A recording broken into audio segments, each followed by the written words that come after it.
नमस्कार। Uniform civil code मतलब सभी नागरिकों के लिए समान कानून। अभी इस पर चर्चा भारत सरकार कर रही है। भारत सरकार कह रही है कि हम ऐसा एक कानून लाने वाले हैं, लेकिन मैं यूनिफॉर्म सिविल कोड का समर्थक नहीं हूँ। मैं मानता हूँ कि सभी नागरिकों के लिए समान कानून नहीं होना चाहिए। मैं इंडिविजुअल चॉइस कोड का समर्थक हूँ। अब ये इंडिविजुअल चॉइस कोड का है।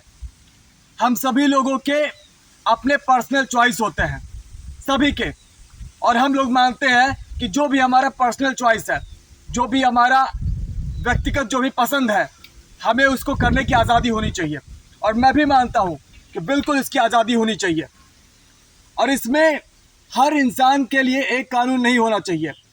इसमें होना ये चाहिए कि जो व्यक्ति अपने लिए जो चीज़ चाहता है उसके साथ वैसा ही कानून बने। जैसे अगर मैं चाहता हूं कि मैं दूसरों को मारना मेरा अधिकार है, तो मुझको मारने पर किसी तरह की सज़ा किसी के लिए नहीं होनी चाहिए। अगर मैं चाहता हूं कि मैं किसी के घर चोरी करना अपना अधिकार मानता हूं, तो मेरे घर चोरी हो तो उसको किसी तरह का अपराध ना माना जाए। इस तरीके का पर्सनल इंडिविजुअल चॉइस कोड बनना चाहिए। इसमें सरकार को हर नागरिक से एक हलफनामा, एक एफिडेविट लेना चाहिए, जिसमें अलग अलग तरह के पॉइंट्स को इंक्लूड किया जाए।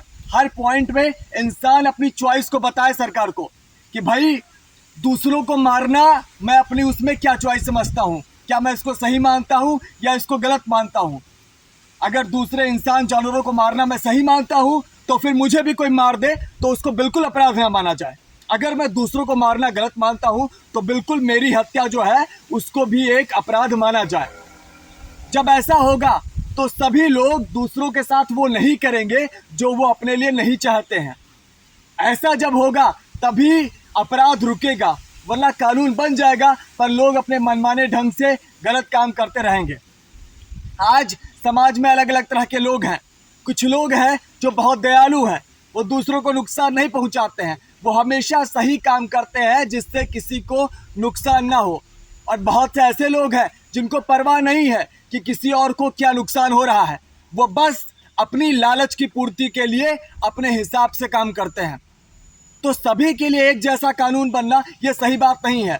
अगर आज आईपीसी 302 के तहत एक दयालु इंसान को भी प्रोटेक्शन दिया जा रहा है और एक आतंकवादी को भी प्रोटेक्शन दिया जा रहा है, तो ये तो गलत बात हुई ना भाई। अगर एक दयालु इंसान को कोई मारे तो भी 7 साल की जेल, और एक आतंकवादी को कोई मारे या एक क्रूर इंसान को कोई मारे तो भी उसको हत्या माना जाएगा और फिर वही 7 साल की जेल होगी। तो ऐसा क्यों है भाई? अगर कोई दयालु है तो उसको उस दयालुता का फल मिलना चाहिए। मतलब उसको कोई मारे तो वो एक अपराध की श्रेणी में आना चाहिए। और अगर कोई क्रूर आदमी है, कोई दूसरों को मारना और गलत काम करना अपना अधिकार समझता है, तो उसके साथ भी गलत हो तो उसको अपराध नहीं माना जाना चाहिए।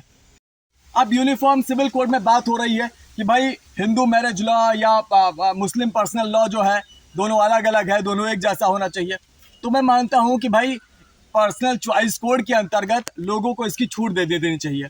अगर कोई चाहता है कि मैं 4 शादियां करूं, तो उसकी वाइफ को भी अधिकार होना चाहिए कि वो 4 आदमी से शादी कर ले।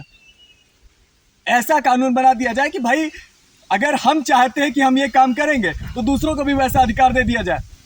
ऐसा कानून बन जाएगा, सभी लोग लाइन पे आ जाएंगे। तो इस तरीके से मैं इंडिविजुअल या पर्सनल चॉइस कोड का समर्थक हूं। और मैं मानता हूं कि अगर ऐसा कानून आएगा तो समाज में ज़्यादा बेहतर तरीके से लोग अपराध करने से बचेंगे। लोग दूसरों के साथ वो व्यवहार नहीं करेंगे जो अपने लिए वो नहीं चाहते हैं। धन्यवाद।